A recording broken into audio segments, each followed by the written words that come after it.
Yo, salut tout le monde, bienvenue pour ce nouveau live de la Team WeWeb. Je suis toujours accompagné de Joyce et ça fait plaisir de vous revoir après la semaine dernière où malheureusement j'avais pas pu faire de live. Et aujourd'hui on va continuer le template Prelo et on va le porter complètement sur Xano. Je pense que ce serait un bon truc à faire. Mais avant, est-ce que ça va Joyce? Bah écoute, ça va bien. On est tous les deux de retour à Paris, du coup. Plus de Ouais, soleil lisboète. Mais un beau soleil parisien ouais. quand même, je suis content. Ouais, il fait 10 degrés de moins quand même, mais bon. Moi, j'ai pas eu un temps de ouf à Lisbonne, donc ça va. Mais, ouais. Ah, dommage. Moi, je t'avoue que il faisait genre. C'était un peu couvert, mais il faisait bon. Et pile pour le pont, il faisait genre 30 degrés. Il faisait Ah, même génial. 32 quand on est monté au château, donc on a bien bu de l'eau en arrivant en haut de la colline. Ouais. Mais c'était cool. Franchement, très belle ville. Je sais pas si dans le chat vous connaissez. Salut Maël, comment ça Salut va? Maël. Je vais vous Ouais, passer. hyper chouette de passer du temps avec Alexis, Stan et d'autres membres de la communauté Notable France. C'était vraiment à De refaire, quoi. ouf. C'est De hyper chouette ce ouf. qu'ils ont fait. Merci à Alexis et Stan. Moi, j'étais pas avec Alexis toute la semaine, mais c'était quand même ultra cool. On en a profité pour parler jusqu'à 1h du mat avec Alexis le lundi soir. Et Stan a géré de ouf. Stan connaît toutes les adresses de Lisbonne maintenant. C'est clair, c'est clair. Et merci à Shubham, qui nous a invités à une soirée dans son co-living. C'était ultra stylé. Et Shubham qui est toujours aussi adorable. Le mec est en train de percer de ouf, mais il reste très cool. Ça fait plaisir. Je vais partager mon écran. Hop, hop, hop. Et l'activer. Voilà. Est-ce que vous voyez bien? Yes. Pas beaucoup de monde Moi, aujourd'hui. Je me c'est demande si c'est bon. parce que j'ai pas fait le add channel des familles. Ah, Ah, juste quand je dis ça, il y a Xavier qui arrive. Cool. Salut Xavier. Donc on en était à là. Enfin, on avait déjà fini le template. Le seul truc, c'est qu'on n'avait pas la recherche ici. salut Mehdi. Euh, Quoique. Ah, voilà. Est-ce que je. Oui, voilà, on n'avait pas. En fait, j'avais rajouté une modale, mais on l'avait pas en entier. Et surtout, en fait, on a certaines collections qui viennent de Xano et d'autres de Airtable. On voit que je les avais mis dans des dossiers. Et en fait, je vais essayer de récupérer toutes ces collections depuis Airtable, depuis Xano, pardon, pour que ça aille plus vite. Histoire de complètement switcher le projet. Et on va refaire tout ce qui est lookup pour Airtable. Ça devrait en intéresser certains, parce que j'ai vu pas mal de questions dans le chat récemment en mode comment je lis deux collections, deux tables différentes de Xano avec les lookups. Parce que les gens, c'était assez intéressant, même les personnes qui connaissent bien Xano se rendent pas compte que Xano c'est vraiment une base de données et qui stocke que l'ID de la quand il y a une one-to-many. Donc pour rappel, je vais vous montrer ce que c'est. Hop, ça vous voyez ici par exemple, c'est une référence, le champ région. C'est une référence à une autre table qui est une table région. Du coup ici en fait, Xano nous affiche bien la région. Je vais zoomer un petit peu, tiens, hop. Mais en fait, c'est que l'ID qui est stocké. Et ce qu'ils font, eux, c'est qu'à la même manière que WeWeb, ils font un lookup pour que vous, visuellement, vous voyez euh, toute la valeur du record. Mais en fait, c'est bien qu'un ID qui est stocké dans la table. Foreign Une key, foreign j'essaie. key. Ouais, voilà, exactement. Mais je sais pas si ça parle à tout le monde, foreign key, c'est vraiment un terme de dev. Moi, ça me parle pas. Bah, une foreign key, si tu veux savoir exactement ce que c'est une clé étrangère en anglais. Et en gros, ce que ça dit, c'est que tu as une clé ici qui est stockée. Tu vois, la table ici, elle a des ID. Et en fait, ce Ouais, qui se passe ici dans la table, vraiment, c'est que tu as l'ID de. Tu vois, France, c'est l'ID de 10, donc l'autre en fait, tu table. as 10 qui est stocké. Et du coup, on dit que c'est une clé étrangère parce que c'est une clé qui appartient à l'autre table. Ok. Je savais pas que ça s'appelait comme ça. Ouais, c'est Et ça. du coup, ouais, Et en fait, dans Xano, vas-y. tu peux ajouter un add-on pour. Enfin, quand tu fais ta requête API, tu peux ajouter l'add-on pour voir plus que l'ID. Mhm. Et dans ce cas-là, tu loads toute la donnée dans WeWeb. Et du coup, enfin, après, ça peut être la bonne solution selon ton cas d'usage, mais du coup, toi, ce que tu vas montrer, c'est plus une table égale une collection et ensuite utiliser les lookups dans Ouais, WeWeb. exactement. Exactement. Surtout que ça permet de charger moins de données. Ouais. Et dans le cadre de Xano, qui est vraiment une base de données relationnelle, c'est comme ça que c'est censé être utilisé. Euh, ça permet d'aller beaucoup plus vite. Hop, je vais repasser sur WeWeb, je vais zoomer un petit coup. Ah et sachant que les clés étrangères, tu peux avoir plusieurs types de relations. Là, c'est une many-to-many, mais il peut y avoir des one-to-many qui sont les classiques. Il peut même y avoir des one-to-one, mais j'en vois très peu. Et en fait, ce que ça veut dire... Bah là, on a que des many-to-many. Ce que ça veut dire, en gros, c'est que un champ dans la table A peut être connecté à plusieurs champs dans la table B et vice-versa. Donc en fait, ce qui se passe en interne, ce que fait Xano, et que nous on voit pas, c'est que normalement tu as une table intermédiaire avec ID de table A, ID de table 2, et ainsi de suite, en fait, pour avoir tous les records. Alors qu'une one-to-many, c'est vraiment une table, un record peut être lié à plusieurs records d'une autre table, mais l'inverse n'est pas vrai, c'est toujours un seul record. Donc c'est plus simple à gérer. Et ça, Xano le gère d'une manière assez smooth, parce qu'en vrai, on s'en rend pas compte. Ça, c'est cool. En fait, ils font une Le joint table et many-to-many. qu'ils abstraient. Exactement. Ok. Je me demande s'il n'y a pas un... Attends, on va faire un petit cours de base de données. Many to many... Graph. Hop. Many to many database, peut-être. Parce que j'ai donné un cours de SQL sur Open Classroom, mais je sais plus Oui, où c'est vrai. sont les graphes. Alors ces graphes des enfers, ça s'apprend ça en école d'ingé, c'est de la merde. Y a pas quelqu'un qui fait un truc stylé? Bref. Ah Est-ce que voilà, tu fais bon un ça, blog, Xavier? de ouf. Faudrait qu'on en fasse un article de blog un jour, j'avoue. Voilà, ça Ouais, c'est... Bon. Ouais, vas-y, pardon. non, je dois bosser. C'est un de mes items sur la to-do list cette semaine, c'est l'article sur les data best practices. Je sais pas s'il y aura des graphes Nice. magnifiques, mais ce sera un début. Je pourrais t'en faire, si tu veux, pour en avoir fait il y a quelques temps. Il y avait un tool du wagon qui était stylé, dit Yue. Bah vas-y, faudra qu'on le pique. Ils m'ont pas dit, en plus j'ai vu des gens du wagon à Lisbonne, et ils m'ont pas parlé de ça. C'est dommage. Tu m'as découvert sur Open Classroom? Eh bien, sache que depuis, depuis je n'ai pas fait de SQL, et maintenant je repars en mode je Google tout ce que je trouve. Parce que le SQL, ça s'oublie très vite. Mais en gros, le principe, c'est que quand tu as un one-to-many, ce que tu vas faire, c'est que dans la table qui est qui peut stocker... Attends, est-ce que j'ai pas un exemple? Je vais commencer par le many-to-many, même si c'est pas le plus simple. En gros, là, c'est assez intéressant. Ce qui te montre, c'est que tu peux avoir plusieurs livres qui sont reliés à plusieurs auteurs. Et vice-versa, tu vois. Et en fait, ce qui se passe, c'est que tu as une table intermédiaire qui est créée, où en fait, tu as l'ID d'un livre et l'ID d'un auteur, ça fois le nombre de liaisons entre auteur et livre. Donc en fait, ce que tu es obligé de faire normalement en SQL, c'est que tu passes par cette table intermédiaire et tu vas rechercher l'autre table. Ok. Donc c'est très chiant à faire. Alors qu'en one-to-many, one-to-many database schéma, diagramme, whatever, please. Voilà, ça c'est pas trop dégueu, je pense. Hop. En fait, là, tu vois, tu peux avoir un item qui a plusieurs orders, mais pas l'inverse. Mm. Et en fait, ce qui se passe, c'est que tu mets l'order ID parce qu'il est toujours tout seul dans les items. Et t'as pas de table intermédiaire. Et ça, Xavier, t'en parles? Je sais que Xavier a sorti un cours là avec contournement sur. Mais j'ai pas bien compris si c'était sur de la gestion de projet ou si c'est aussi sur la structuration de la base de données. Je sais pas C'est une bonne si. question, ça. Ouais. Parce que ça, c'est stylé. Faut que je Ouais, négocie avec Alexis pour. et j'ai vu dans le support récemment de WeWeb, il y a pas mal de gens même qui utilisent Xano qui sont pas forcément au courant de tout ça. Ouais. Et du coup, ils râlent sur, aussi bien sur Xano que sur nous en mode mais pourquoi je vois pas mes collections? Bah en fait, Ouais, j'ai vu ça techniquement, aussi. c'est pas la même chose et il faut aller la chercher. Mm. Xavier dit on bosse pas sur la structuration des BDD, on est vraiment que sur la partie Ok. process. C'est cool aussi. Faudra voir si Xano fait pas des cours. Je pense qu'ils commencent à parler un peu de tout ce qui est base de données relationnelles dans leur doc. Mm. Ok. Du coup, est-ce qu'on avait déjà fait un lookup? Oui, il me semble qu'il y en a un ici.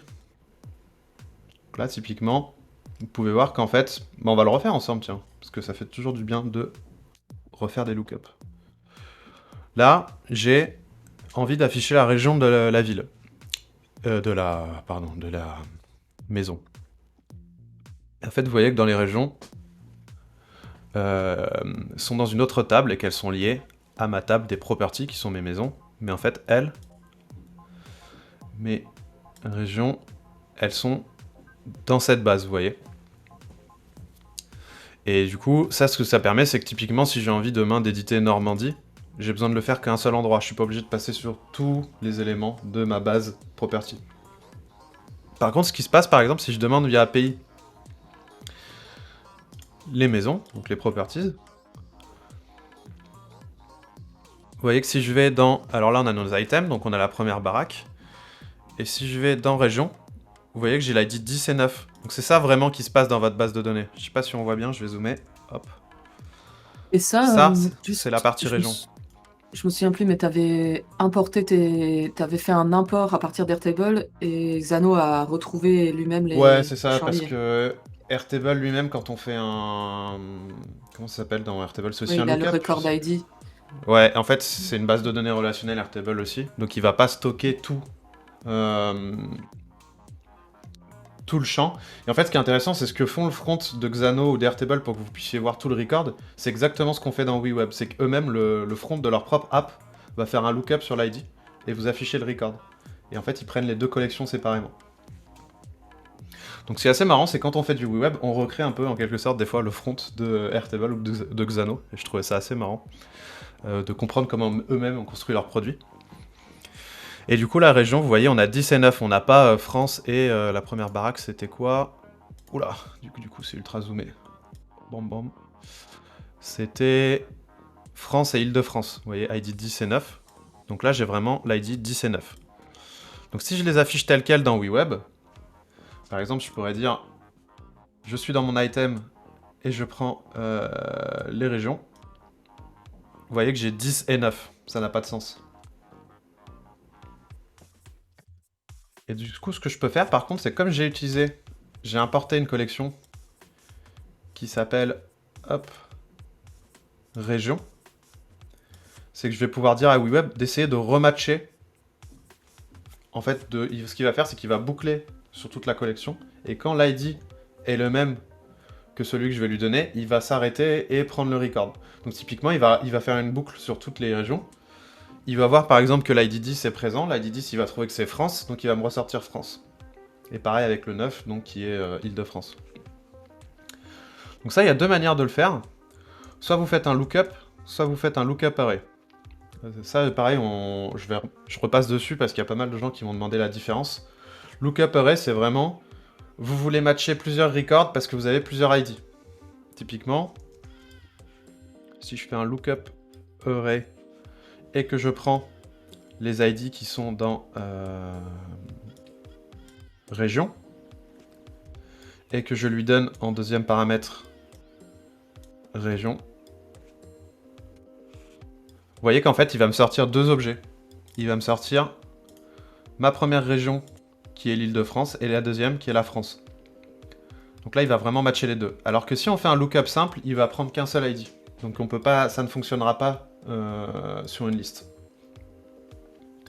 En fait, lookup array, gardez en tête, c'est si vous avez une liste d'ID, il faut l'utiliser, un array. Si vous avez un seul ID, il faut utiliser lookup. Sachant que si votre ID s'appelle pas ID, ça pareil, on me l'a demandé récemment, là, le paramètre par défaut, c'est ID. Mais si par exemple vous voulez matcher sur, je sais pas, name, là ça marchera pas, mais vous pouvez le faire. Et vous pouvez dire, par exemple, mon champ ID s'appelle pas ID. D'ailleurs, on peut être explicite, hein, on peut le mettre comme ça. Et vous voyez que ça marche toujours.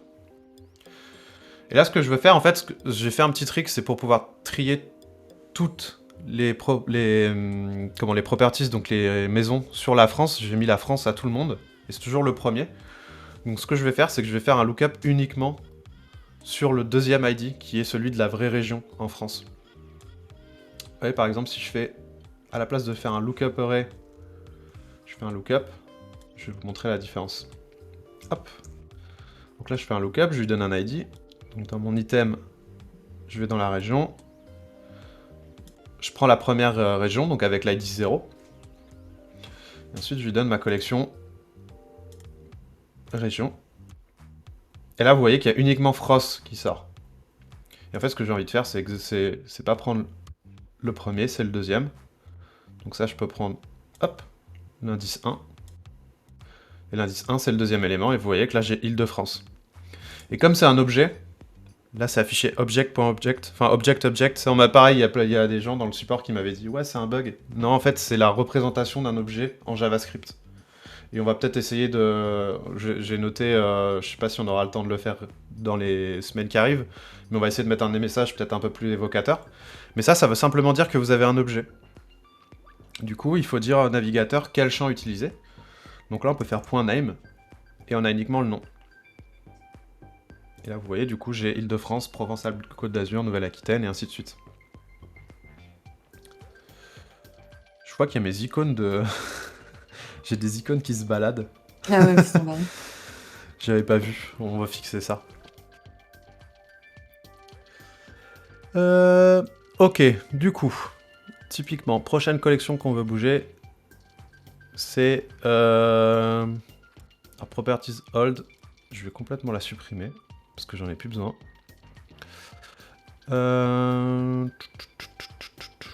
Sleeping Rooms, je suis pas sûr que je m'en sers, parce que... Ouais, voilà, je l'ai mis en dur. Donc je vais la tège. Quoique c'était peut-être pour faire la recherche. Ok, je l'utiliserai après.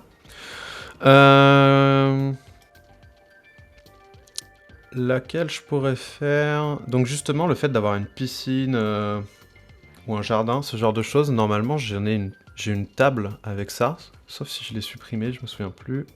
Les perks, oui. Voilà, c'est attributes. Donc là, vous voyez qu'il y a des attributs, typiquement étang, garage, piscine, tennis, parking. C'est une table Ah, différente, c'est parce là que que t'aimes les pareil... icônes. C'est là que t'aimes Ouais, les là j'ai mis icônes, les enfin icônes. les... Là j'ai triché, j'ai mis les icônes de WeWeb ici, mais dans quelques Voilà. temps on aura plusieurs banques d'icônes. Et je pense même que vous pouvez les mettre en mode image, et auquel cas vous pouvez utiliser l'URL de l'image. Mais là en fait j'ai mis le nom de l'icône dans Fontosum, parce que WeWeb par défaut utilise Fontosum. Et pour ceux qui ne connaîtraient pas Fontosum, c'est la banque d'icônes créée par les créateurs de Bootstrap il me semble. Et ici vous pouvez voir tous les icônes si vous recherchez, donc par exemple si je fais tree, vous voyez, voilà, il est ici, là. FA Tree, ça doit être celui-là. Ouais, voilà. Donc FAS, c'est FA solide, et FA Tree, c'est l'arbre. Donc c'est exactement ce que j'ai mis. Plus loin? Ouais, voilà, ici, jardin. Et en fait, ce que je veux faire, c'est que j'ai envie ici d'afficher les 2 ou 3 premiers éléments. En fait, j'ai complètement cassé mon... ma div, je vais la refaire, c'est pas grave. Mais en gros, ici, j'ai envie d'afficher les 2-3 premiers éléments de... qui sont présents dans la maison. Donc ce que je vais faire, c'est déjà je vais fixer ma div parce que je pense qu'elle a une largeur qui est trop grosse. Hop. Ah non mais je sais pourquoi. Hop là. Est-ce que c'est parce que j'ai mis wrap? Oui voilà, je veux no wrap. Par contre pourquoi c'est en dessous? Ça c'est parce que j'ai refait ma carte avec le slider récemment, vous voyez j'ai tout cassé. Hop. Property meta. Fais voir si je la mets là, qu'est-ce qui se passe? Ok là il se met bien devant. On va remettre ça au-dessus. Je me demande si c'est parce que j'ai pas mis une largeur trop grande sur... Ouais, voilà. On va mettre auto.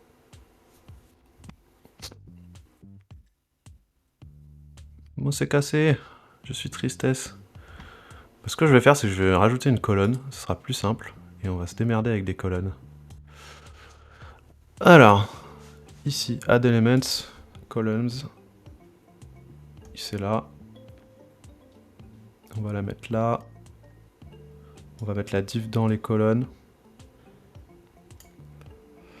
Et celle-ci, on va la mettre dans l'autre colonne. Voilà, hop là. Là, ce que je vais faire sur mes colonnes, je vais enlever la marge. Où est-ce qu'elle est? Là, padding, on va l'enlever. Hop. Flexbox, flexbox. Enlevez-moi le padding.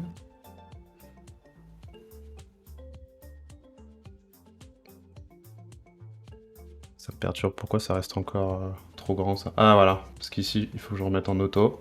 Voilà. Et là, on va utiliser les petites colonnes. Alors dans Oh, ça l'équipe se décale chez un peu. Web, on a la team colonne et la team Flexbox. Enfin d'ailleurs, je sais pas si quelqu'un fait partie de la team colonne, à part nous, si, parce que c'est plus facile pour nous, mais sinon les devs, je crois qu'ils sont tous team Flexbox.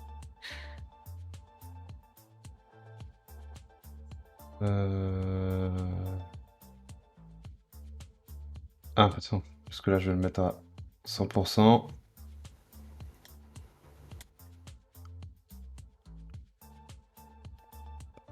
Ok, j'ai fait n'importe quoi avec mes divs. C'est génial. Oula, hop là. Pourquoi ça dépasse ça? Je dois avoir une largeur en dur quelque part qui fait n'importe quoi. Mm. Ça, je vais le mettre à 100%. Voilà, ok. That's why.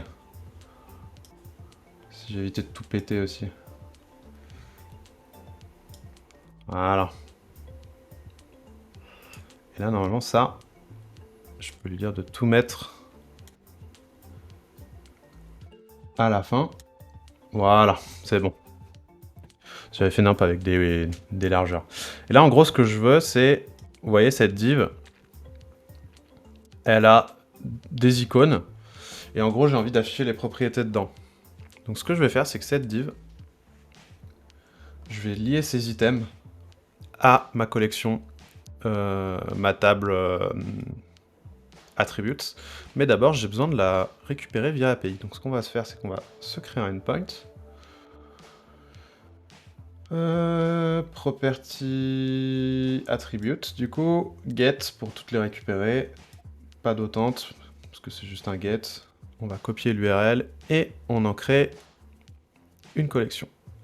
Alors c'est ici les collections, add collection, attributes, on va le mettre dans properties, source c'est, ça pourrait être Xano, bah oui maintenant qu'on a le plugin Xano, autant utiliser le plugin Xano.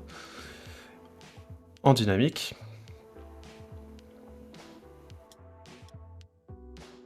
Alors j'imagine que c'est cassé parce que j'ai changé ma clé API, donc on va continuer le REST API pour l'instant. Désolé, parce que j'ai...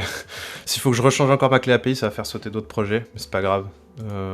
La mécanique reste exactement la même, hein. Au lieu de copier l'URL, vous allez sélectionner le endpoint par rapport à son nom. Voilà, donc là j'ai tous mes attributs. Je mets pas de pagination, pardon. Voilà. Les types qui sont... les attributs qui sont là en Airtable, on va les virer. Et maintenant, ce que j'ai envie de faire, c'est sur ma div ici, je vais les lier.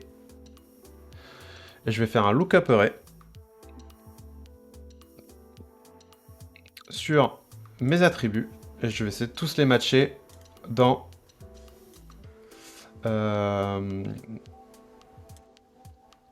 ma collection attributs.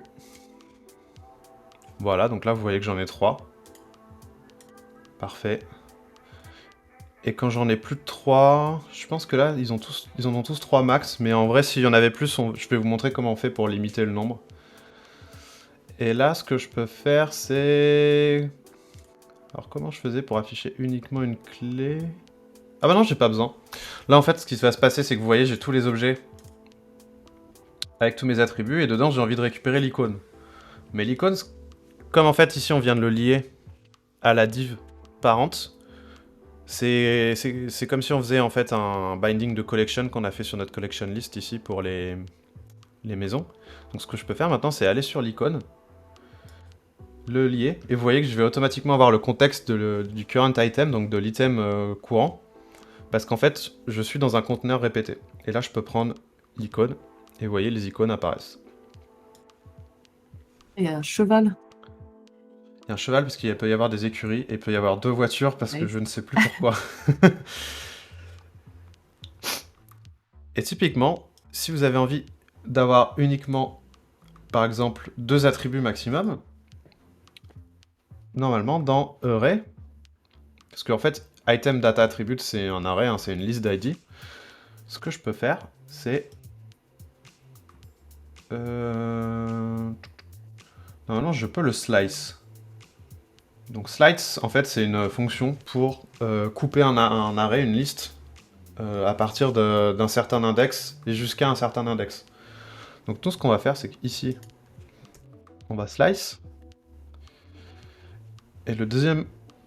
Alors normalement, vous voyez que slice, on lui donne l'array, on lui donne l'index de départ, donc ici c'est 0, et on lui donne l'index de fin, qui n'est pas obligatoire, donc ici je vais mettre 2.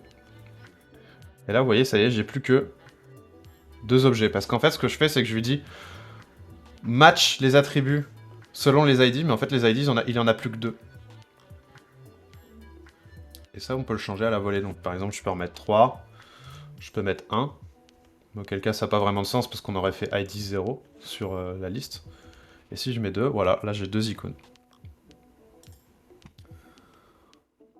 Et voilà, en gros, Ça me fait penser qu'on a comment ça fonctionne. on a une formule substring ou subtext, je sais plus comment on l'a appelé, pour le texte, qui est hyper pratique un peu dans le même style, où quelquefois tu peux avoir envie de, je sais pas, par exemple, si tu as une description d'article et que tu veux pas que ce soit plus de 160 caractères, et si c'est plus de Subtext. 160 caractères, tu mets trois petits points. Yes. Qui doit Elle est d'ailleurs se bien comporter pratique. comme pardon, slice, parce qu'en vrai, les chaînes de caractères en programmation sont considérées comme des arrays. Mm. En fait, c'est juste une liste. Pour l'ordinateur, c'est une liste de lettres, et si on lui donne un index, il va prendre la lettre numéro X. Donc ouais, ça marche bien. Par exemple, si je fais subtext de ça, je prends...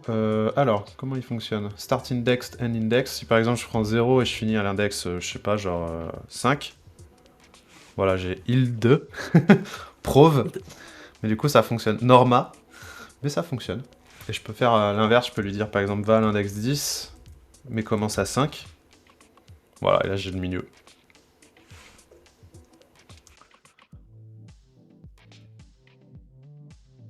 On retrouve vraiment les fonctions JS, c'est cool ça. Il faut vraiment que je me mette à WeWeb. Je suis content d'entendre ça.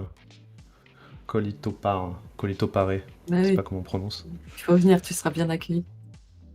Ah non, bah c'est pas incompatible. Tu peux faire du... Je vois la remarque. Bon, je ne lâcherai pas Bubble. Tu peux faire du Bubble Ah, c'est et du Muriel. WeWeb. Salut Ah, Muriel, ça fait pardon, plaisir de te je voir. savais pas. J'avais pas capté que c'était.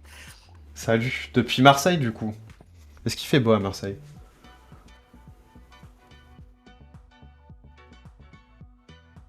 Vous savez, il nous dit Est-ce qu'il y d'ailleurs a des quand j'ai jours, est-ce que commencé... quelquefois il fait moche à Marseille, hein? Ah là, il a l'air de faire beau. D'ailleurs, quand j'ai commencé, on appelait ça les chaînes de tableaux de... Comment? Les chaînes de tableaux de caractères. Quel enfer. Mais oui, c'est... Ça m'étonne pas. Parce que c'est vraiment considéré comme une liste, en fait, une chaîne de caractères dans un ordi. C'est assez intéressant, d'ailleurs. Donc voilà. Ça fonctionne. Qu'est-ce qu'il nous reste à changer? Les types. Alors les types et la région, il faut qu'on s'en serve aussi dans nos selects, comme le nombre de chambres.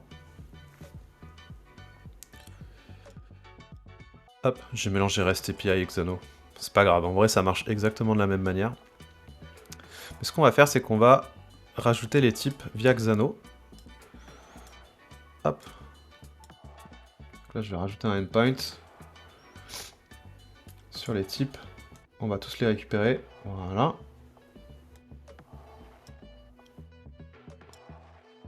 Je suis en train de m'ambiancer avec la musique Ah, moi aussi. qu'on a mis là. Moi aussi. Hop, Tout properties. à l'heure, je t'écoutais Reste avec le petit, en bougeant la tête. le flow. Ah, t'habites à 2 heures, Muriel? Où est-ce que tu habites? Est-ce que c'est top secret? Je connais pas du tout la région de Marseille d'ailleurs. J'y suis déjà allé, mais je m'y connais pas trop. Nous, la semaine prochaine, on sera... Non, pas la semaine prochaine. Demain, on sera à Nantes. S'il y a du monde au Web Today, on va découvrir Nantes. Pareil, je connais pas trop Nantes. J'ai bien hâte. Hop. Alors, les types, on les avait mis ici. Donc, ce que je vais faire, c'est... Je vais changer ma collection. Et je vais prendre la nouvelle, qui s'appelle type. Voilà. Là, init value. Est-ce que j'ai besoin? Non. Alors, attends. Options. Est-ce que ça fonctionne toujours? Normalement, j'ai pas changé les champs, donc ça devrait fonctionner. Nope. Obviously.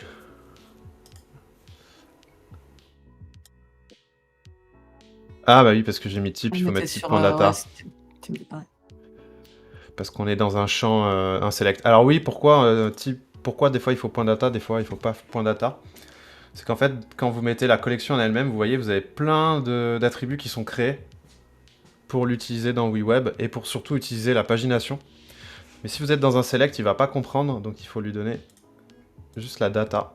Et auquel cas, vous avez uniquement des objets dans les records. Et là, il m'a Quoi repris comme name et bootcamp ID. Et c'est pardon. bon. Oh, Tu fais t'inquiète, quoi vas-y. comme bootcamp en ce moment, Muriel? Parce que du coup, Muriel peut pas être là pour Web Today. Il y a Xavier qui sera là et il y a Audrey qui nous dit que c'est énorme comme événement. On sera pas déçus. Énorme. Ok. Énorme! Je sais. Ça va être trop bien. Ah, t'es formatrice chez toi, ouais. Du coup, tu fais le. T'es en bootcamp parce que tu es en train de former les futurs bubblers. Du coup, tu aimes beaucoup Bubble? Parce que je crois que les autos étaient à Lisbonne quand il était, Joyce, et que vous avez eu des débats. Ouais, mais Muriel était pas là. Mais ouais, c'était chouette, c'était hyper intéressant. Non, en fait, c'était très drôle parce que les débats, c'était Thibaut et Patrice, donc c'était même pas moi. Ah. Donc c'était rigolo. Après, Mais c'est marrant c'était hyper qu'ils opposent intéressant. les deux, mais... Ouais, pour moi, enfin, c'est vraiment pas. Enfin, c'est deux typologies de projets différents, quoi. Ouais, exactement. Vous pouvez Mm. carrément faire les deux, hein. Je sais qu'il y avait eu la table ronde que vous avez faite, que j'ai suivie... Mm. Enfin, j'ai essayé de suivre, parce qu'on faisait à manger à ce moment-là à Lisbonne, et les plombs arrêtaient pas de sauter. Ah ouais? Mais... c'était c'était insupportable. Ouais. Mais c'était intéressant le point de vue... En gros, Bubble, pour faire MVP, ça ira toujours plus vite. Et nous, on est plus dans des applications qui scale. Même je suis d'accord qu'on peut faire scaler Bubble. Mais moi, le truc que j'aime pas avec Bubble, et c'est pas contre Bubble, hein, c'est vraiment que, en fait, comme je viens du monde du dev, le fait que Bubble, il faut tout rapprendre à la manière de Bubble, ça me saoule. Parce qu'en fait, bah après, c'est un biais, hein, mais moi, tu me mets dans Retool, tu me mets dans WeWeb, tu me mets dans Webflow. Comme c'est des surcouches au HTML, au CSS, au JS, bah c'est logique en fait. Et ils ont tous la même manière de fonctionner, je trouve. Avec des petites différences, mais en fait le langage de base, ça reste le langage de Progra. Alors que Bubble, je me souviens, j'avais fait l'onboarding, j'ai rien pigé. J'ai oublié tout instantanément en plus. C'était abusé. Mais je pense que c'est un super outil. Et franchement, Ouais. il a vachement éduqué les gens au no-code. Mais moi, j'ai beaucoup de mal en tant que justement personne qui vient pas du no-code à la base. Donc, et en vrai, je Non, pense que ça plairait à quelques... Ça dépend du profil des gens et ça dépend du projet. et un des points de Thibaut, et je pense qu'il a raison, c'est. Enfin, je pense qu'une des raisons pour lesquelles la communauté Bubble est aussi forte, c'est aussi que c'est un langage en soi, en fait. Enfin, Mm. du coup, il y a ce côté un peu. Enfin, voilà, quand on est dedans, on est dedans. Enfin, il y a une vraie communauté, une vraie entraide, donc c'est cool aussi, quoi. Ouais, Pour moi, c'est pas de ouf. incompatible, mais c'est quand même un petit peu différent. Ah, Muriel aussi Ouais. vient du monde de dev. Ah, stylé. Et t'as compris Bubble du premier coup? Et qui Mais continue de après, troller. Bubble était aussi, tu vois, quand ça a commencé, c'était un peu tu vois, c'était les seuls aussi, quoi. Donc, C'est vrai. ouais, très complet il y a 2 ans. Très fou, tout pareil que Quentin. Nice. Salut La team Fred, dev. j'avais pas La vu que t'étais team là. dev. Ça me rappelle un débat qu'on a eu aussi avec Alex et Stan quand j'étais à Lisbonne. Que Mm. justement, ça me saoulait un peu d'opposer dev, non dev, no code, code. Et Ouais, que je pense que ça s'appellera juste programmation visuelle dans quelques mois, voire années. Et qu'il faut qu'on ouais. arrête avec no code, hein. Parce que no code, ça veut pas dire qu'il n'y a pas de code. Ça veut juste dire qu'on fait du code. Enfin, on a une surcouche sur du code en fait. Donc bon. Bref, des débats sans fin. Je pense qu'on en parlera encore au Web Today, ça va être marrant. Surtout qu'on sera avec C'est plein de clair. devs. Ça va les trigger, ils vont être en mode ouais, no code, c'est pas ouf. Hop. Ah, ça fait plaisir de voir des gens de Gaspaccio là. Il est quelle heure chez vous? Mais il y a qu'1 heure de différence, je crois, avec la Réunion. Ah ouais? Ok. Ouais, ouais. En Je fait, pensais c'est que c'était à étonnamment plein d'heures de différence, moi. Le mec. non, c'est loin, c'est à plein d'heures de vol, Ah ok, mais mais c'est sur la même... Ok. ouais, je crois que c'est 1 heure. Je suis pas sûre. Ça va me dire ça. Là, il faut que je 2 heures change ma 37. Ah, 2 heures, du coup. collection. Ah bah non, j'ai pas besoin, Il y a je l'avais Muriel qui déjà dit: «C'est fait. une abstraction au framework» et exactement. Exactement. Bah tout comme il y a des frameworks qui s'abstraient beaucoup du dev dans le dev, et moi je suis Mmh. pas très fan.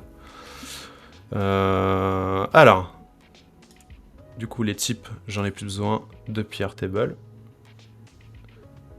Voilà, ça fonctionne. Et les sleeping rooms. Alors les sleeping rooms, je les utilise uniquement pour mon select parce qu'elles sont aussi en dur dans mes maisons. Mais pourquoi je fais ça? C'est juste pour avoir mon select. Parce qu'en vrai, si je vais dans la DB, là en fait c'est un entier. Et c'est juste que dans l'autre table, sleeping room, voilà, j'ai un entier et j'ai la valeur à display dans le select, donc à afficher. Et en fait je compare juste 2 entiers. Donc c'est même Ah, pas OK. par rapport à l'ID là. Alors, d'ailleurs, ce qu'il faut que je fasse, c'est Et tu rajouter un besoin, en endpoint. fait, de cette table, sleeping room? Parce qu'en théorie, le display, tu pourrais J'ai eu la flemme de le mettre en dur, mais je pourrais totalement le faire. ah non, pas le mettre en dur, mais ce que je veux dire, c'est que tu vois, vu que dans ta table, de properties, tu as le nombre en dur, est-ce que dans WeWeb, la value, à display, on peut pas la binder? Ah, je pourrais faire supérieur ou égal à... Ouais, ok. Parce que sinon, en Non, fait, ça revient je à mettre en dur. OK, Parce que t'as plusieurs trucs que tu peux faire, c'est... Ah non, on peut pas utiliser de formule, sinon j'aurais pu faire un voilà, concatenate voilà. supérieur ou OK, égal. c'est ça que Mais on n'a pas de formule ici, et c'est un combat qu'on a avec les devs et Flo, il me sans semble. la Et Aurélie est ok pour le mettre, mais moi j'aimerais bien avoir des formules ici. ouh là, Xavier nous propose de faire un switch. Moi, le switch, ça fait sortir de la fumée de mes oreilles. Si tu as envie de le tenter, Quentin. Ah bah non, Faire bah un du coup, switch. on peut pas faire le bind. Tu veux dire un... Ah, le switch en JS avec le case? Non, on a la formule, no code, mais en fait, on peut pas binder, donc on peut pas le faire. Je savais même pas qu'on avait la formule switch. Alors attends, je découvre ça. On On l'a a une pas le formule switch, il me switch. semble que ouais. Conditional switch. Ah ouais. Ah mais là en no code c'est moins lisible qu'en code. Hein. Ok. Je sais pas si je... On l'utilisera peut-être un jour. On préparera ça une autre fois. Le switch en WeWeb c'est le feu. Si elle y est, c'est bien tout le monde... Vous voulez pas faire les lives à ma place les gars? Parce que vous avez l'air de mieux connaître l'outil. Il y Moi a ça des me gens ferait qui répondent plaisir. dans Hein. la communauté, j'aurais jamais su répondre aussi bien qu'eux. Je suis là genre yes. Merci. Merci de connaître cette réponse. Vous auriez pas un peu votre certification vous deux Comment ça se passe?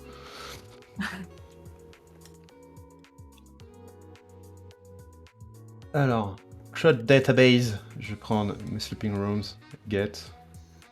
Je t'avoue que je pense qu'en temps normal, t'aurais fait un switch ou t'aurais fait une formule parce qu'il y a vraiment que. Ça, c'est l'avantage d'avoir Xano en no-code. Créer ce genre de table un peu useless. Si t'étais vraiment dans une base de données, t'aurais tellement la flemme.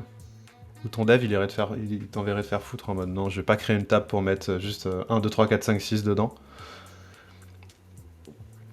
Certifie quoi? Alors, je sais pas, Xavier. Tu sais, le truc qui donne des clients qui veulent passer de Airtable à Xano. Tu fais pas de WeWeb, je crois. On est en train de se faire des private jokes. Parce que Xavier travaille avec un de nos clients. Et le plus gros du taf, c'est clairement de les faire passer de Airtable à Xano, j'ai l'impression.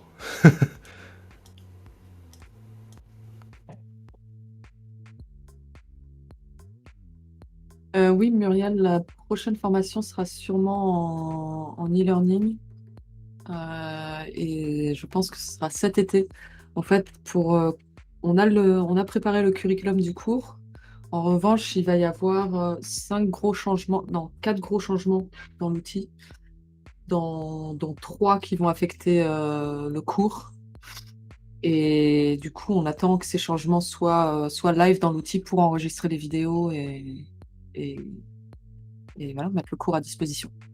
Parce qu'après les changements, enfin, il y aura toujours des changements et des itérations dans le produit, mais vous pourrez continuer, enfin, ça sera compréhensible, alors que là, c'est 3 gros changements qui vont affecter tout le produit et ça voudrait dire qu'il faut que je passe, 20 heures à enregistrer des vidéos, ce mois-ci, qu'il faudrait que je réenregistre le mois d'après, donc on attend un petit peu. Mais en revanche, si tu as besoin de tu vois, tu as déjà pas mal d'expérience et tout dans Bubble et puis tu as un background dev. Si tu as besoin, par exemple, d'une demi-heure, 1 heure où on se pose et on fait un truc ensemble, on peut tout à fait l'envisager. Ouais, le teasing sur les big changements, ouais. Et les big changements, c'est la single page application, les states et le branching dans les workflows. Et les 2 autres changements, mais qui affectent moins les cours en ligne, c'est l'environnement de staging et les templates. Avoir plus de templates. Mais ça, ces 2 derniers, c'est un peu plus dans le temps. Enfin, je sais pas, on n'a pas de deadline fixe pour ça là pour l'instant. Il y a Arnaud Slip qui nous demande Hello, la formation est ouverte à tout le monde. Auparavant, elle ne l'était pas forcément. Parce qu'il fallait avoir un certain niveau déjà en. Pas forcément en dev, mais en connaissance web. Et Joyce est en train de travailler sur le fait de la mettre en asynchrone. Et je pense que de plus en plus, il y aura des tutos pour vous amener justement à cette connaissance web minimale. Mais c'est qu'avant, on n'avait pas le temps de vous expliquer ce qu'était une API ou des Flexbox. Parce qu'on voulait plus se concentrer sur ce qu'est le produit en lui-même. Mais je pense que petit à petit, on va faire un peu cette éducation. Un peu à la même manière que Webflow a éduqué les gens à ce que c'est le HTML et le CSS en vrai. Parce que ça doit être un outil no-code, Webflow, c'est vraiment... ils vous apprennent à faire du CSS en fait. Dis-moi si je me trompe, Joyce. Si c'est dans Ouais, ta ouais, roadmap après, sans fin. ouais. Après, par exemple, pour ce qui est une Flexbox et tout, on l'explique dans la doc utilisateur qui est à docs.weweb.io. Mais ce dont on se rend compte, c'est que les gens ont aussi besoin d'un cours de A à Z où ils suivent une vidéo après une autre, où c'est vraiment un curriculum. Euh, mais Voilà, petite intro au HTML et donc au on essaye de le CSS. faire, mais voilà, ça reste en construction. Donc l'idée, c'est quand même de faire un beau truc au propre où vous savez où vous en êtes, vous savez quelle vidéo vous avez regardé, vous savez quel projet rendre, quel projet soumettre, quels critères, voilà, quoi inclure dans le projet pour être certifié, des choses comme ça. Oh, nice. Ah, carrément, le box model. Ouais, Nice. Cette doc qui a été faite avec WeWeb, c'est magnifique. oui. Hop là, je suis retourné sur le projet. Alors, Et attends, parce qu'il y a plein de questions attends, il là. y a juste Ouh là là. Localize, ouais, du coup, je te laisse. Localize qui nous dit Hello, je n'ai pas suivi le début de la live. Pourquoi passer d'Airtable à Xano? Eh bien, parce que Airtable ça scale pas bien sur des grosses apps. Et le big. Enfin, c'est pas vraiment un big teasing, mais ce qu'on est en train de se dire justement dans WeWeb, c'est qu'avant, on vous mettait une possibilité de mettre en cache la base Airtable.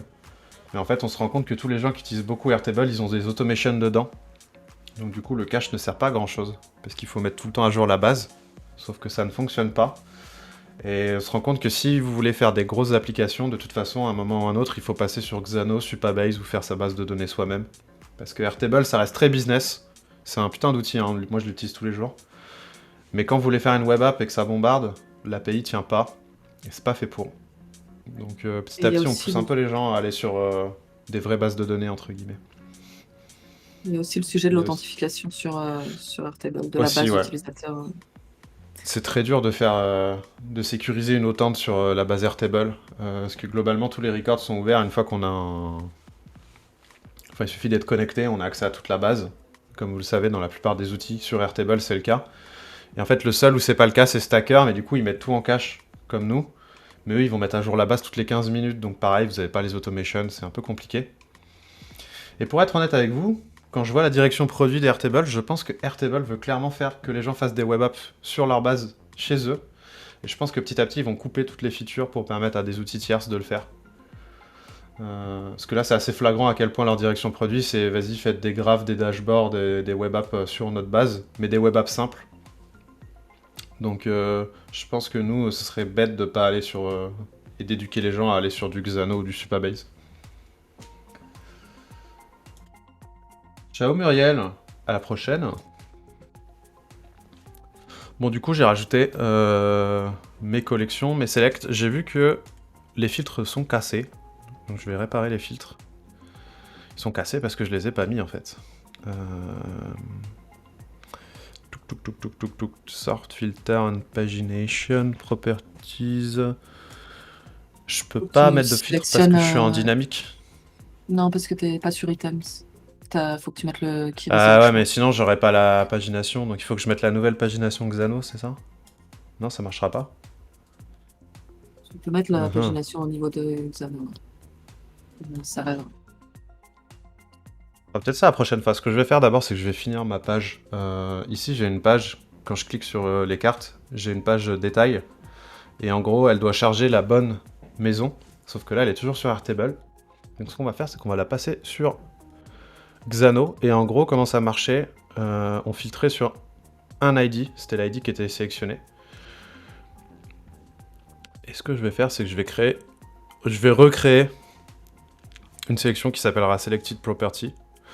Sachant que ça, pareil, on travaille sur un système de vue un peu à l'Airtable qui ferait qu'en fait, maintenant, plus tard, vous aurez peut-être qu'une seule collection à mettre et vous pourrez filtrer de la manière qui vous plaît le plus dessus, sans avoir besoin de rajouter plusieurs fois la collection. Mais en attendant, il faut la rajouter à nouveau. Je t'interromps juste de nouveau parce que Arnaud nous dit que Ouais. WeWeb semble de plus en plus cité en parallèle de Xano et si on envisage de faire une offre en bundle de niveau pricing. On est assez proche de l'équipe de Xano, on s'entend bien, mais c'est pas quelque chose dont on a parlé jusqu'ici. Et après, chez WeWeb, on reste back-end agnostique, quoi. Enfin, donc, nous, on aime beaucoup Xano, mais l'idée, c'est aussi d'aller faire des intégrations avec Firebase, Supabase et d'autres. Donc, c'est pas complètement inenvisageable, mais c'est pas envisagé là tout de suite, en tout cas. Yep. Ce sera vraiment tous les back-ends. Hein. Je sais qu'on en parlait il y a longtemps. Là, on n'a pas trop le temps. Mais on a des discussions avec des HubSpot, des Front, des Salesforce. Vous voyez, enfin, tout type, n'importe quel outil peut être considéré comme un back-end. Et du coup, on va pas se fermer à ça. C'est juste que là, nos exemples avec Xano, nous on le fait beaucoup parce que c'est assez pratique pour vous montrer des tutos rapidement. Mais comme le disait Joyce, on essaye de pas du tout être focus que sur un seul back-end. On veut vraiment être agnostique. Parce qu'en vrai, il y a beaucoup d'utilisateurs, ils nous utilisent via leur propre back-end codé à la mano, via API. Et on en a quand même beaucoup comme ça. Je pense qu'on en a presque plus que même que les utilisateurs qui utilisent Xano. Et on a une autre question d'Audrey sur Softer.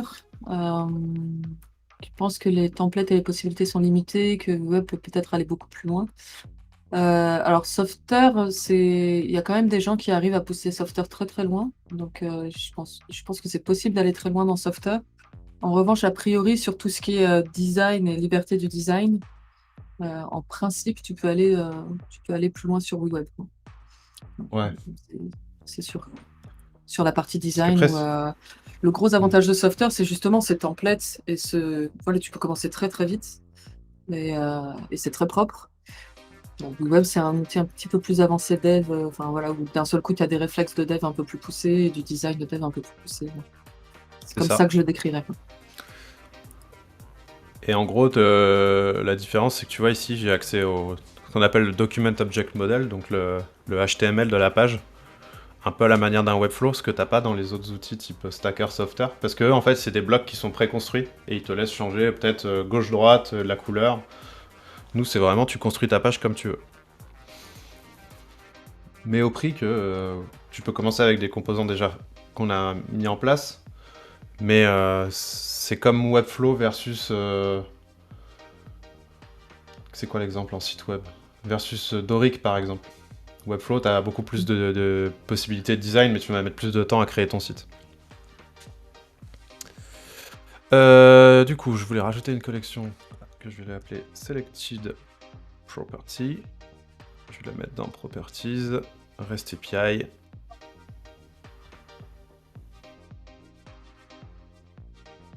Alors. Ah, mais je suis bête. Je peux faire ça de manière intelligente. Vu que j'ai Xano, au lieu de faire un filter sur l'ID, je vais me faire un endpoint d'API qui va juste prendre la bonne maison. Donc là, Nice. je vais faire un property get single, property ID, parfait. Voilà. Donc là, en gros, l'idée, c'est que si je lui donne un ID, il va prendre uniquement la maison qui a cet ID. Donc si je mets 10, voilà, j'ai que celle ID 10. Donc ça, c'est vraiment comment on utilise une API dans les règles de l'art, on va dire. Plutôt que de faire Airtable, on prend tout et on va filtrer dans WeWeb. Et ça, ce qui est l'avantage de ça, c'est que ça utilise beaucoup moins de ressources dans le navigateur, parce qu'en fait, on va vraiment charger que la bonne maison. Ok, alors du coup, je vais faire un concatenate. Je vais prendre mon URL, et à la fin, la property ID, j'avais créé une variable il y a longtemps pour ça. Voilà, property ID. Donc là, ça marchera pas parce que j'ai pas d'ID. Je vais quand même le faire. Hop. Voilà, donc là, il y a une for au for. Par contre, si je clique sur une carte... Ah d'accord, j'ai dû casser le workflow de la carte, donc on va le rajouter. Property card. On va ajouter un workflow. On click. On va changer la valeur de la variable. On va prendre property ID. Et on va mettre l'ID de la maison en cours. Ensuite, on va changer la page, change page, et on va aller sur property details. Normalement, on devrait être bon. Et si je fais ça sur celle-ci, voilà. Là, normalement, ma collection, elle devrait fonctionner. Pourquoi tu veux pas? Property ID... Pourquoi elle est vide?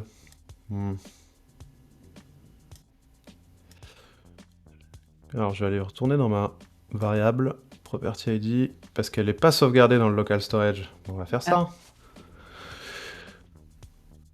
Hop, je vais retourner dessus.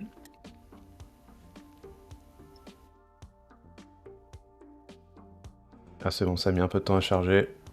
D'ailleurs, je vais faire un truc parce que, pareil, ça me perturbe, c'est que la property card, on va mettre que le curseur, c'est un pointer comme un lien.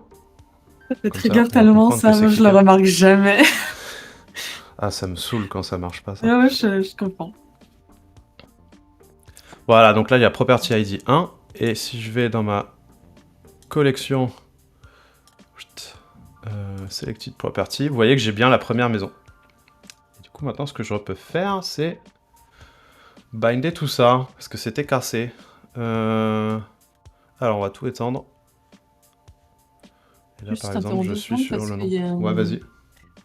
Il y a... Alors, c'est Lilybell Web. Ça a peut-être déjà été dit, mais est-ce que WeWeb offre le même potentiel pour une marketplace multilangue que Bubble? Je ne sais pas ce que tu veux dire par le même potentiel. Donc, on offre, enfin, tu peux faire du multilangue dans WeWeb, ça c'est sûr. Après, Bubble reste un outil plus complet et plus mûr que WeWeb, donc tu peux déjà faire plein de choses dans WeWeb. Voilà, ça dépend de ce dont tu as besoin, quoi. Donc, il y a encore des petites choses qui manquent dans WeWeb, par exemple, un truc tout bête. Là, il faut qu'on développe pour un client un date range picker. Donc, on a déjà un date picker, donc tu peux déjà sélectionner une date. En revanche, on n'a pas encore l'élément où tu peux sélectionner une période dans un calendrier. Donc, ça, c'est des petites choses, par exemple, qui manquent à WeWeb, que tu as déjà dans Bubble parce que le produit est plus mûr. Donc voilà, ça dépend de ce dont tu as besoin. En revanche, le multilangue, tu peux le gérer dans WeWeb. Ouais. J'espère que ça répond à ta question.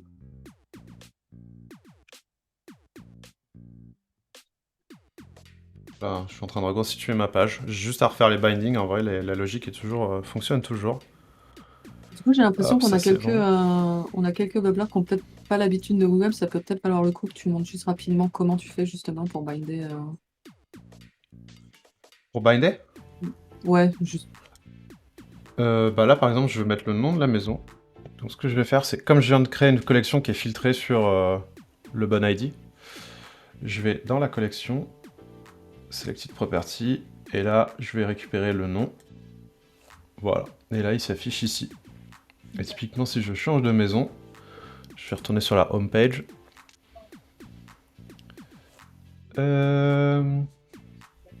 Qui met un peu de temps à charger. C'est peut-être parce qu'on est en train de bourriner Xano. Ouais, c'est Voilà. ça,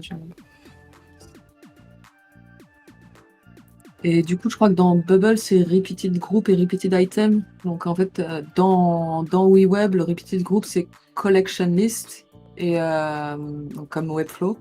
Et le repeated item de Bubble, c'est collection list item, quoi. Enfin, c'est l'item. Bon, je sais pas si.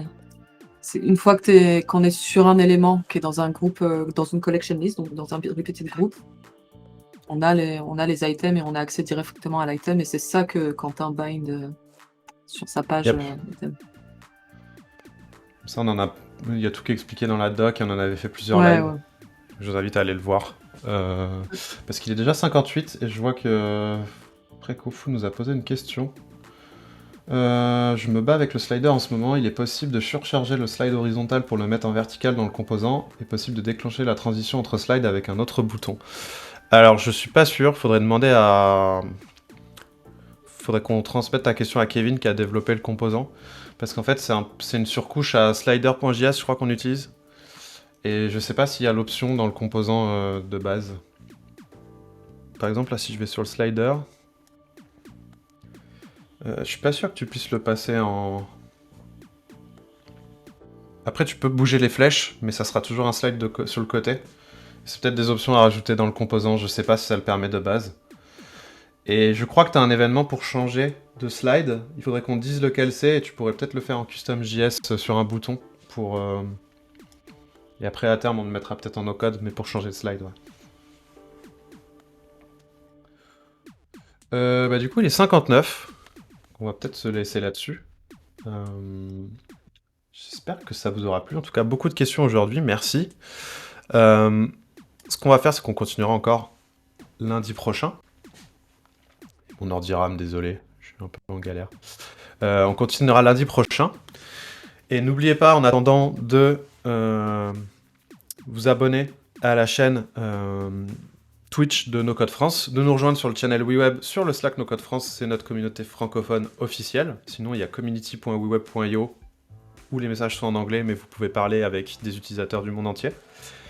Et on se voit, pour ceux qui seront à partir de demain, mais surtout après-demain, au Web Today. Voilà, Xavier, à demain soir en IRL. Yes. Pour boire des coups et écouter les présentations de... Je crois que sur la même stage, il y aura Alexis, Stan et Aurélie de chez nous, donc ça va être pas mal. Et donc si vous êtes sur Nantes, avec grand plaisir pour qu'on se rencontre dans la vraie vie, comme on dit. Ouais. Moi, je vous ai mis le lien de notre chaîne YouTube en français, mais vous pouvez la retrouver dans le channel Slack. Donc voilà, c'est Quentin Lapine en haut du channel Slack WeWeb, donc n'hésitez pas à y aller. Merci tout le monde, c'était bien cool d'avoir toutes ces questions, ça fait plaisir. Ouais, de ouf. Et à lundi prochain du coup, ciao. Salut.